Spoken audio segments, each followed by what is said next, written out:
everyone, it's the first week of March and the Fairyloot boxes have started arriving, so if you're still waiting for yours, big spoilers in this one unless you've already gone and spoiled yourself or you want to be spoiled.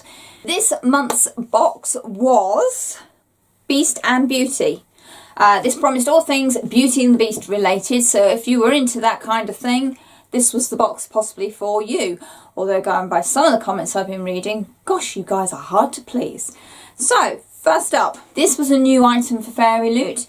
They have in here a wall tapestry, which you're probably not going to see the entire lot from my camera angle. But, oh, it's rather pretty. It's also rather large.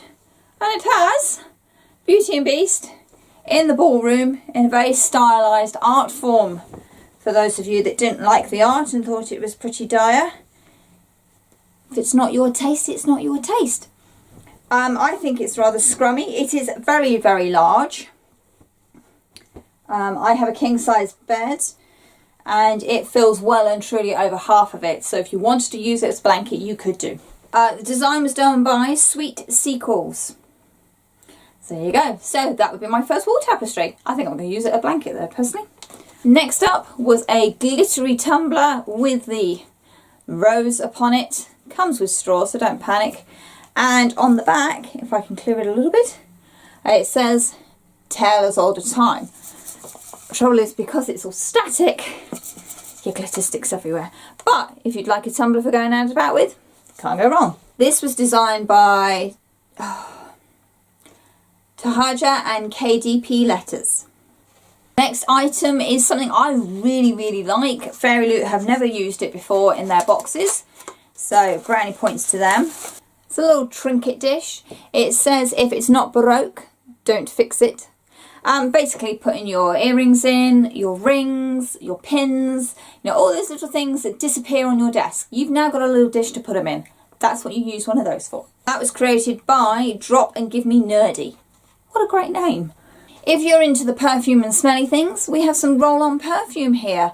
This is Tea with Mrs. Potts and it's vanilla and white tea scented, which is very nice. It wasn't too pongy either. Husband quite liked it. This has been done by Little Heart Gifts. For those of you that like pins, the classic Enchanted Rose under her glass bowl, and this has been designed by Icy Designs. I think it's really sweet. We have a lovely art print. This is Belle doing what Belle does. I think it's really pretty. And it is designed by Amaretta. Yeah, I quite like that she's wearing a slightly different outfit than usual. So I took the glare off there.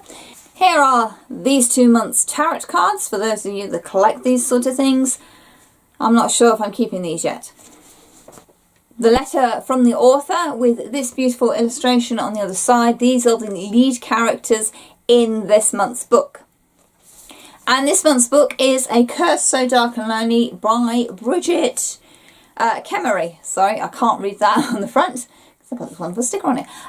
Those of you who aren't sure how this is different from the paperback, you know the paperback version in the UK does have the shiny spine edge, but if you look very carefully, and I'll try and catch it in the light, all the lettering on here is also in that shiny effect that's on the spine. So it's pretty cool.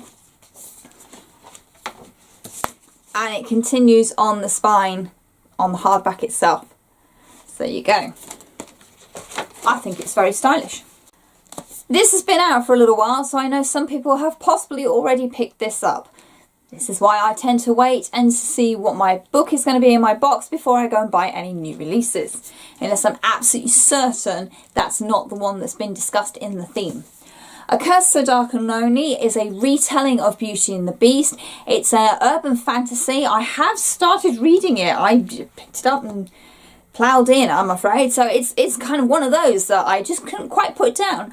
And our lead character in here, she has cerebral palsy. The author has been very careful to make sure that she researched and had a sensitivity reader, so hopefully there will be no backlash from this, because I do like it when authors kind of take risks and write outside the box, which is great. But anyway, Beauty and the Beast retelling urban fantasy. I'm actually really looking forward to this one, I think.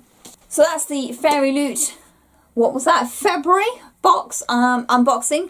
Anything in there particular that you really liked? I'm really pleased with the book. I think it's a nice addition, and I'm really glad I haven't already picked it up, which yay me. Smarts there. I love the trinket tray. I think that is my favourite item this month. It's just something a little bit different, and it is something I will use. It will be on this shelf and there'll be things put in it. So let me know down below what your favourite item was, and if you're thinking of subscribing to a subscription box for books, Fairyloot's a pretty good one. They're UK based, which can be a big deal when you start considering the shipping costs from America. Their items are always of a high quality. Their books are generally pretty damn good each time. There's been a couple that have not been to my taste, but when you think how many books are out there, that's pretty good. I will leave a link to a small booktuber in the description box down below, as is all my other links down there. Please come along and say hi, that would be lovely. As always, thank you very much for watching and happy reading. Bye!